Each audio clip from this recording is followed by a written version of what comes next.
intro by John and Karen. Thank you both. I'm so pleased to be here. Thank you for having me. This is a 2-year, this project's been 2 years in the making because I was going to give it to you last year. So this is about the windmill at Mound House, and I first learned about it in an article for the Narrow Gauge Shortline Gazette, where Gary Caviglia did a drawing, and it's just titled "Water Tower, Mound House, Nevada, 1890." But it's a strange-looking water tower. Why would it be 2 stories tall? And where's the spout? We see the railroad tracks right there, but where's the spout from the water tower? So a lot of those questions were answered 3.5 years later when Kyle White forwarded an advertisement and a patent drawing to Stephen, who wrote up the article of this, what turned out to be a windmill, specifically a turbine windmill with a vertical shaft and a rotor which is spinning on a vertical axis. So, but I still, and here's the main 3 shots. Thanks to Stephen for, as usual, for numerous photos. But I was left with more questions. What really was this thing, and why was it in Mound House?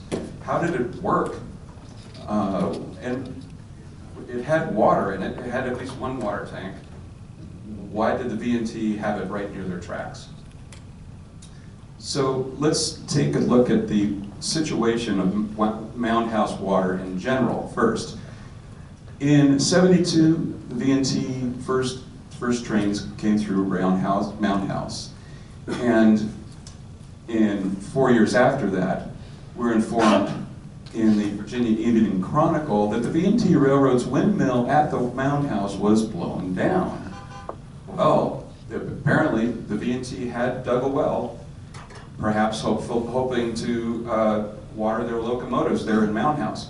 But in a 1880 letter from Mr. Urington to Mr. Mills, the water at Mound House would eat out a boiler in 6 months. So for whatever that enormous investment was of digging the well, putting in a windmill, the V&T couldn't use that water for their locomotives. And that explains why there wasn't a spout on the water tank. So no good for the locomotives to use it.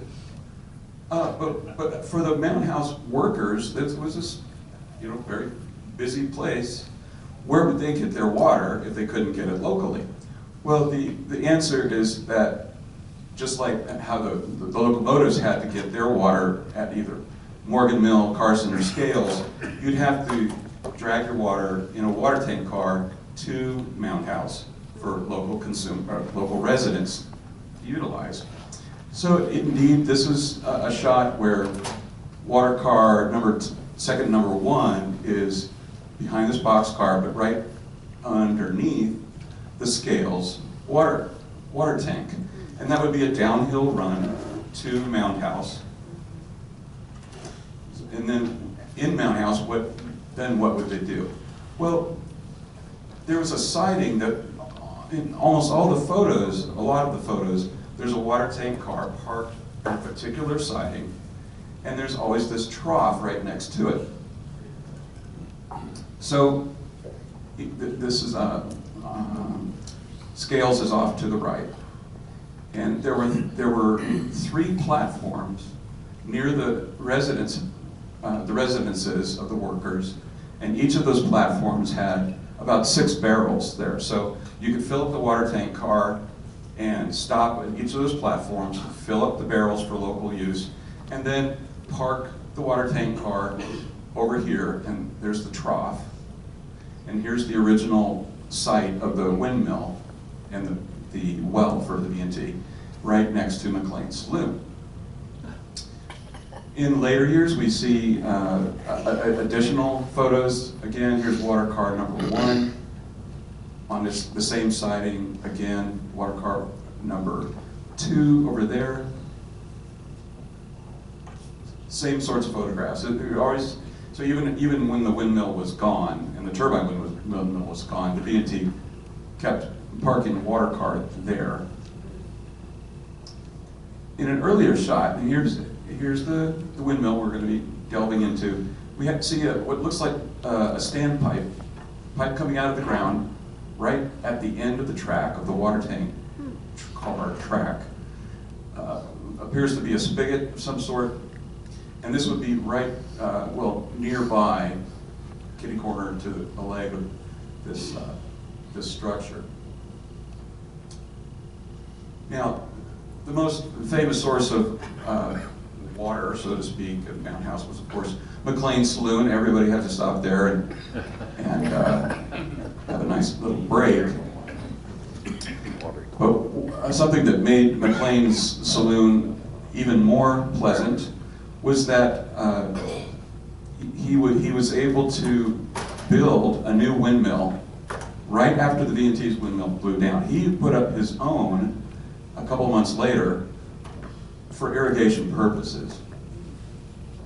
See, here at Yerington Times, a new windmill has also been erected for irrigating purposes. In the course of time, McLean will have a pleasant home site. In addition, McLean's neighbor, J.B. Lind. J.B. Lind had a really large ranch, and he had some sort of deal working with McLean so that he had access to irrigation water. And he turned basically this desert area in his ranch into a very productive farming operation by way of apparently this windmill water irrigation, because there's kind of no great way otherwise for him to get it. In an article in Yerington Times in '76, it talks about the windmill. A high staff, McLean of Mound House has the highest flag staff in the state. And the tip of the flag staff above this photo, 90 feet above the ground, and that's important for the model making effort. A little data point there. But there was one other purpose for this water. In '79, Mr. Yerington writes to Mr. Mills, "I regret to say that the Mound House warehouse is on fire this morning, or this afternoon, but plenty of water from the windmill tank was expended in the attempt to put that fire out." And the windmill tank was right across the tracks from the warehouses, and so it's natural that they would use that water. And the year following that fire, the V&T took out a big lease on the entire J.B. Lind ranch, which included the property of the water tank. Now, this water tank is said to be 5 million gallons. That's impossible. That would be 7.5 Olympic-sized swimming pools. It's not possible for a tank.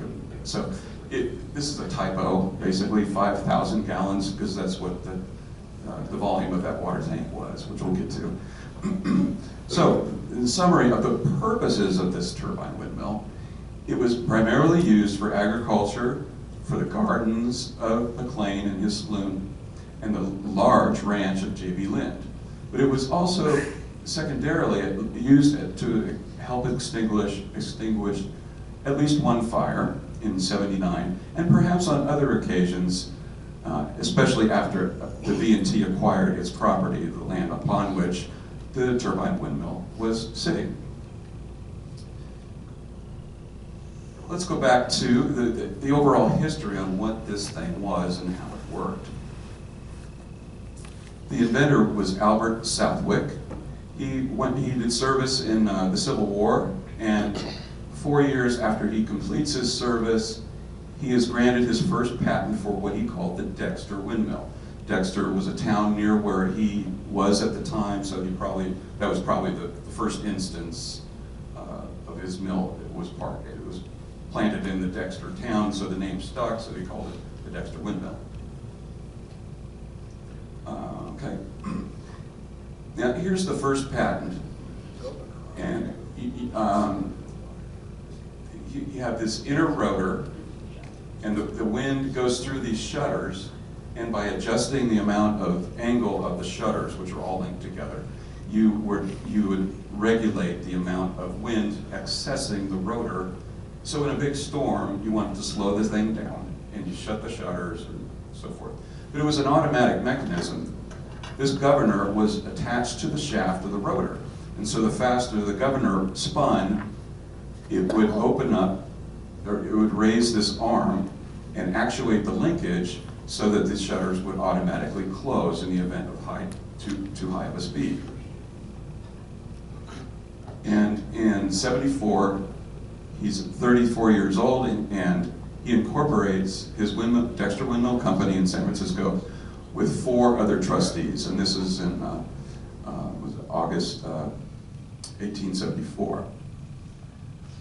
But the next year, good old Albert Southwick, he ran into big trouble. His trustees, kind of an ironic term for them, because little does he know, in January of the following year, just a few months later, like 5 months later, his trustee buddies stab him in the back. They levy a stock assessment of about $1 each on all the stock shares. Now, Southwick did not have much money at all, so he sold shares to these rich dudes, and those guys turned around and, knowing that he didn't have any money, levied an assessment upon themselves, basically paying themselves, and he had to forfeit his stock. So, in a very short amount of time, Mr. Southwick gets booted out of his own company. Yeah. But little do they know, he has an ace up his sleeve. He has a slightly different pattern, or patent in mind, and in March of the same year, he is granted that patent, and is found non-infringing on the prior patent by none other than former California Governor Haight. This is the new windmill. Now, it's the same basic philosophy, the closing shutters, admitting the wind into the rotor. They're linked together, but now they're linked together up at the top, and there's no governor mechanism. This is the power takeoff shaft. This is not a governor shaft. What he did with this patent was he designed the vanes of the windmill to have an edge that was slightly at an angle.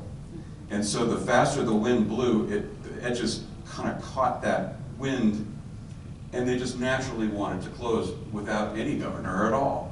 And since they're all linked together, in a fast wind, they just automatically close.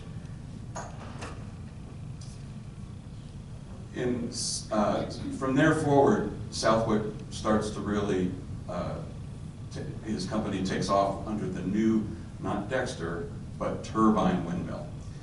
So back to Mound House, in '75, in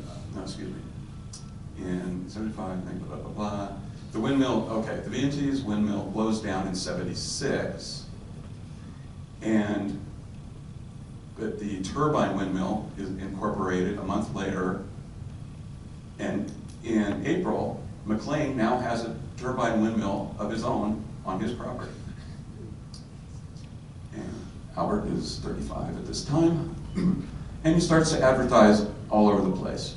Folsom Telegraph, Folsom, Oakland, Lompoc, St. Joseph, Missouri.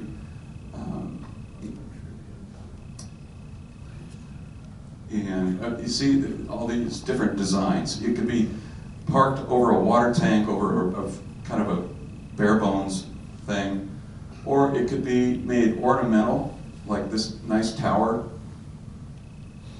to be a point of beautification for the property. So like here it is in San Jose, parked on a cupola.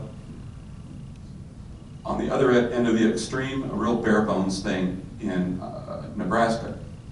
But here's a beautiful example of it being parked in a really pretty tower. And this woman right here is none other than the great-great-great-great-grandmother of our own Marilyn Summerdorf. Yeah. Did I get enough grades there? Yeah. Okay. And she sent me this photo this was on her ancestral ranch in the Moore Ranch near Freeport, California. In researching the newspaper articles, I found instances or mention of various Southwick mills across the country. Here's where he grew up and started business. Well, it's where he started the business. Then he went to California, went and sold a lot there, but a number of mills were sold in the East Coast. They even made it to Australia. This was from the Durangale Station, they call it, these enormous ranches they have down there. And specifically, the one of real interest is the Urana Dexter.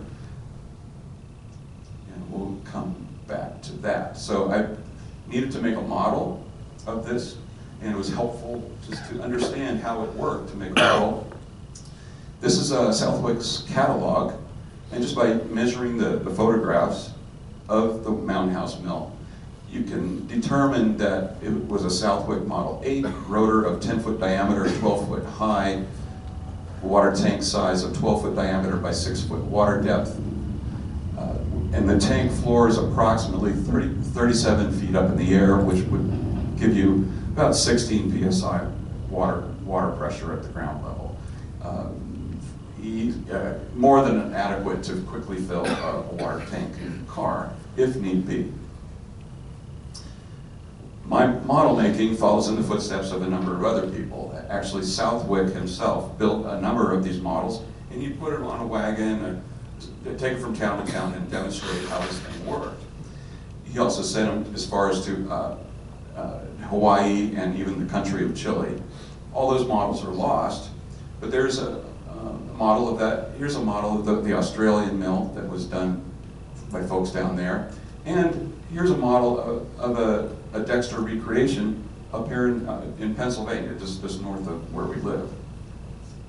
My model was all done on the CAD 3D, working from the historical photographs, and it helped me to understand better how it works. So here, the wind is coming in and striking these blades on the near. Let's say that the wind is coming from this side, right? And it's striking the near side blades and causing the thing to rotate. But the cool thing about this design, the rotor, the wind also strikes the back side of the rotor. So the wind is actually contacting the near side blades and the far side blades simultaneously. And so Southwick claimed that 3/4 of the perimeter of the rotor were in contact with the wind at all times. So that made it very efficient for a windmill. All the vanes were, here's the links, they all link together at the top. And two opposing shutters had a crank mounted upon their shafts. And those cranks were linked to this big beam. And the big beam was just slid back and forth about this pivot. And you tug on one rope or the other rope to make all the vanes simultaneously open or close. And those links, or like chains or ropes, went all the way to ground level. So if you wanted, you could manually open or close the shutters. Hold the mic up. You could, sorry, thank you. You could manually open or close the vanes by pulling on one or both of these ropes. The rotor's torque was conveyed by this shaft, usually by this pair of bevel gears going off to the side. In my model, I just did a simple belt drive to another vertical shaft going down. I did a real, it's almost a schematic model of the tower so I could flatten it out on a suitcase to bring it here. Just some under construction shots. Here you see the linkage. And I'll take the roof off of the model so you can see it for yourself. Here's a bit of testing.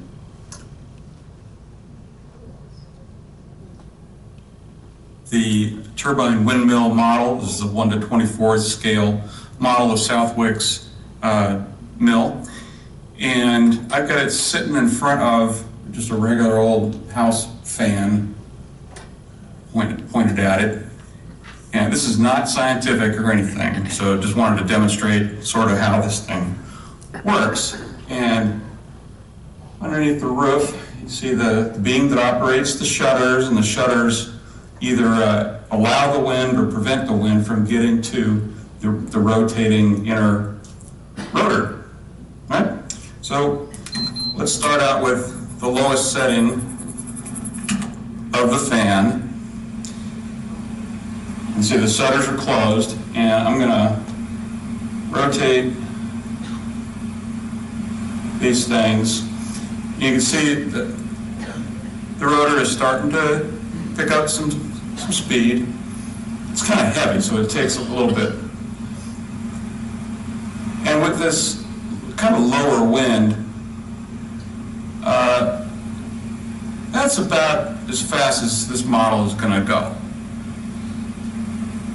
So it's like 1 revolution per second, maybe. Now, the big advantage of these shutters is that when a big storm comes along and the wind really starts whipping up, you need to be able to shut those shutters, otherwise the machine will just tear itself apart. There's a lot of moving mass in here, and you don't want it to get out of control. So what happens with, here's the medium setting, and it starts to get that wheel spinning even more. Then when all heck really breaks loose and a serious storm comes, you can see how,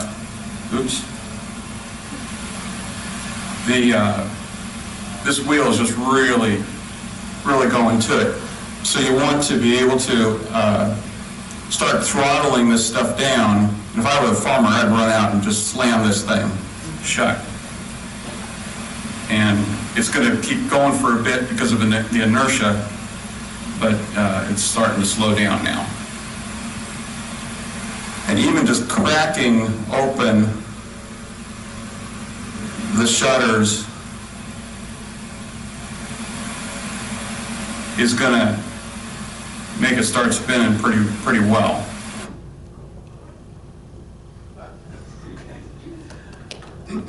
I'll try to hold this closer to my mouth.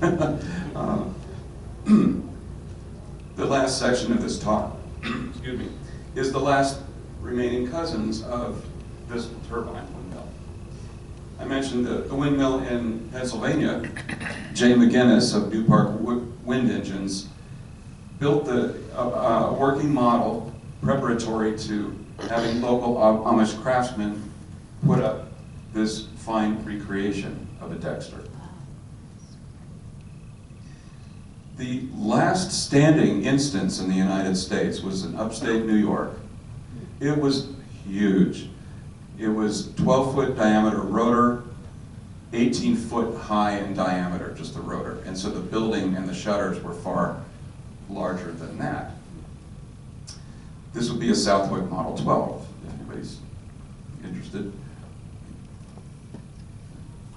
The rotor, the windmill itself, the turbine, was set on top of a 3-story mill operation. And it was fully documented by the National Park Service. Okay, yeah, National Park Service, HAER. And the drawings of this are available online. They're beautiful drawings. They didn't mention Southwick because they didn't know, apparently, who the inventor was, but they documented it very well. Back down into Australia, around 1877, a windmill was put up on the Coonong Station near Urana, New South Wales.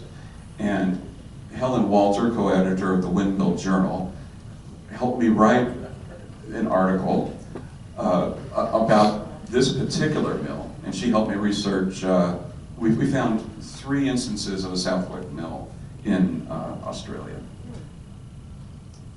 And that story, with its lead-in of Albert and then Mound House Windmill, that's all contained in the article that Karen, there you go. Here we go. Yes. Article. Yes. This is not a reprint. I paid for, I acquired those, I bought them and had them shipped from Australia for you guys here. So please buy them up. I don't want to bring them home. And when this mill burned down in, I think, the 80s, its pieces were collected, and this is a hub, the rotor hub, on the base of the rotor. And even though this was a turbine windmill specifically, because you can tell by the linkages and so forth, it's imprinted Dexter Windmill, A.H. Southwick. So Southwick apparently went in the transition from the first Dexter model to when he started having Kimball Manufacturing Company produce the irons. He apparently reused as much of the tooling as possible, even into the turbine model version. The folks down there in Arana, after having saved the bits and pieces, this has been a long-term project, but this year they're finally completing their own recreation. It's a steel mill, a built mill, but they're going to clad it in wood, all its bits and pieces, so it'll look just like the real thing. And as of a week ago, I just got a picture of the crew. They're about to ship this. They split it in half, and this is off-site. They're going to take it to Arana, put it on its final base, and start doing the cladding and cosmetic work. And with that, here's a little bit how it works. They did a hand crank methodology of opening and closing the shutters.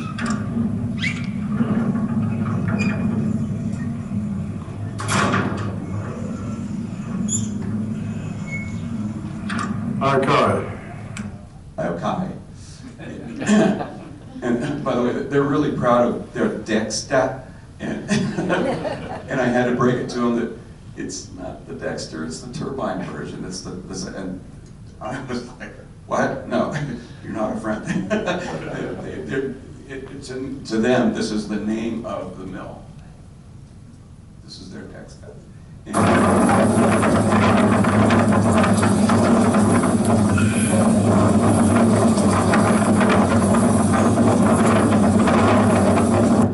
So you notice that they have two power takeoffs. This is the usual method of the miter gears that shows up in the patent, translating the vertical axis rotation to horizontal axis rotation. But they're at the same time, they're doing a crank to a horizontal reciprocation here, which is going out to this pump, this mechanism that converts a horizontal oscillation to a vertical, and the pump is down on the ground.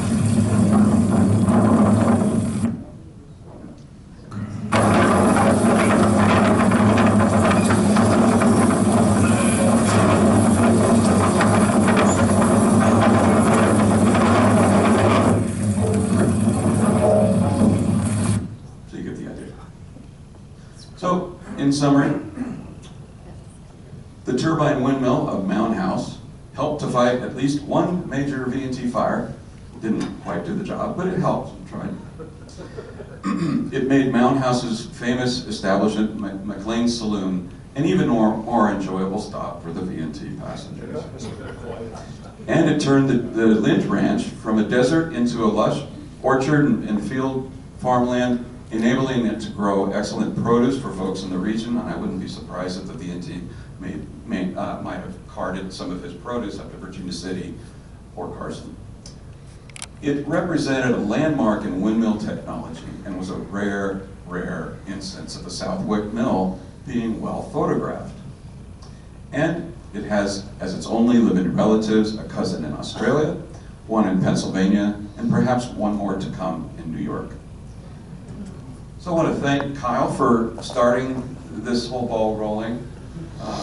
This thing has occupied 2 years of my life. Well, your article, you're good.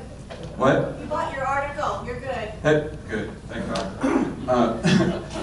Helen Walter, co-editor of the Windmill Journal, that you're going to be buying, right? She proved everything numerous times. Their time clock is offset from ours, and every morning I'd get an email of her current findings, things I had to fix. But so she was great. Stephen Drew, of course. Thank you so much, Stephen, for your ongoing encouragement, photos, emails, all that. And Stephen turned me on to the whole newspapers.com. That avenue of research enabled this whole thing, the newspaper research. Jay McGinnis for his mill and showing his mill to Linda and I. Marilyn Sumendorf for her photo. Yay. And T. Lindsay Baker, the author of the main Bible of American windmills. He reviewed my article and gave me some tips. So, can I answer any questions about it? Sir? If the water at Mound House would eat through a boiler in 6 months, how come it didn't harm the food that was growing in the ground? Good point. Is there an agricultural type guy who can, or woman who? Maybe it's putting the iron in the vegetables for us. Oh, there you go. There you go. What was the answer? The question was, if the water was so bad for the locomotives and unfit for human consumption, why was it safe for raising produce? It was probably had a lot of soda in it, soda or salts. Soda or salt? And then the boiler concentrates, you know, as you're constantly boiling off the water, you're concentrating the mineral. So you don't have that when it's continually mixed with the water used. Okay, so it was more concentrated? Okay, good question. Sir?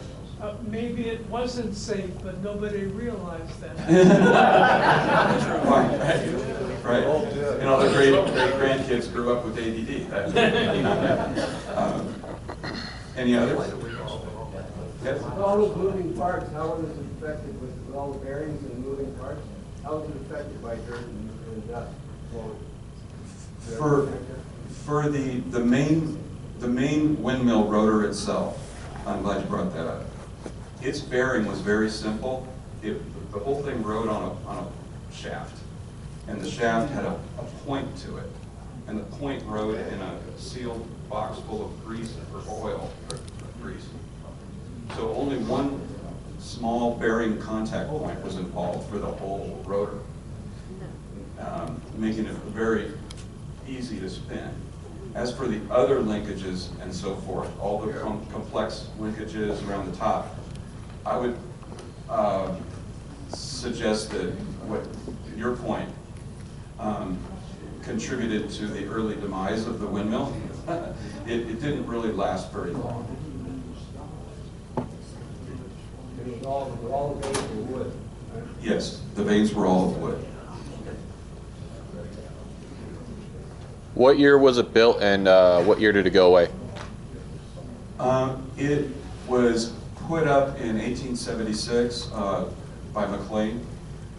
I don't know when it was when it went away, honestly. For the one in Australia, you said it had 2 power takeoffs. What are they using the second one for? I think they're using it for some sort of grinding or grain grinding operation.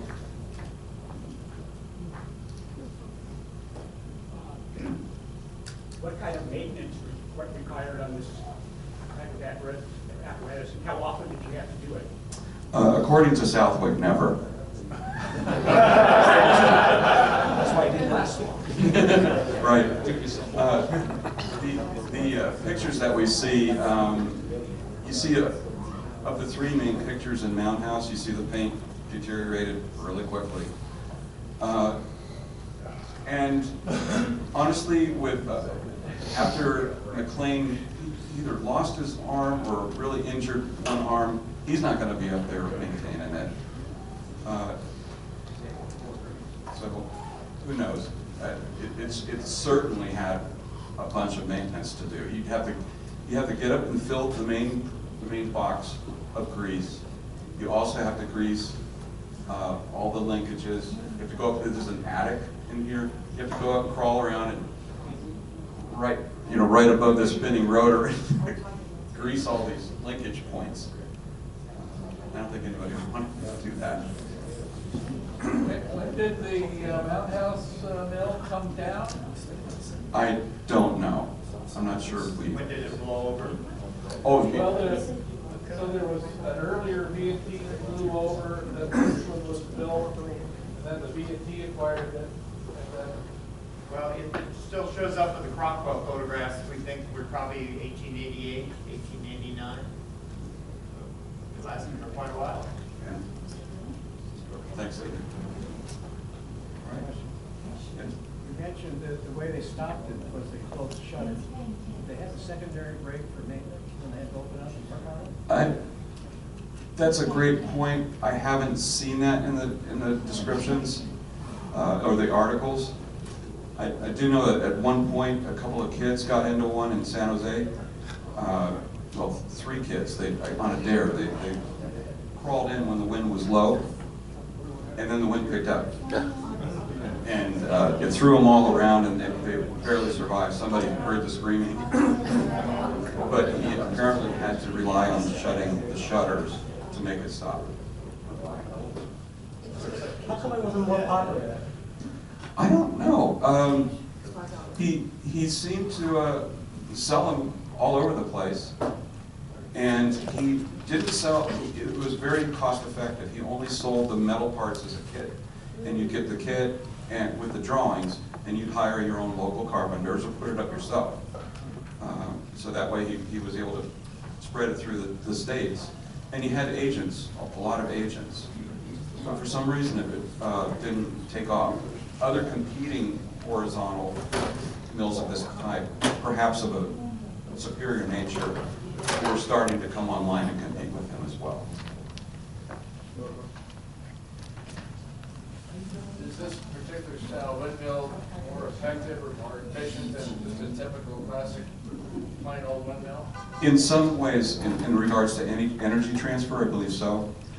But in regards to the large size of the parts, perhaps not.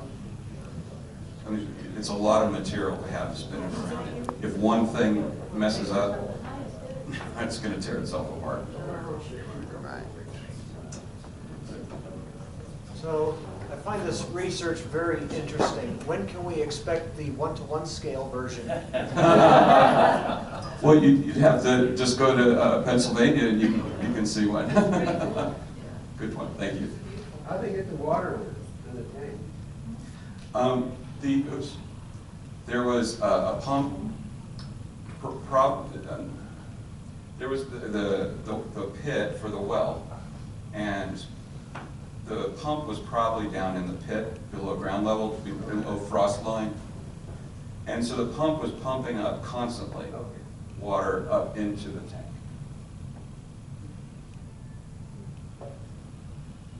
Okay. Thank you very much.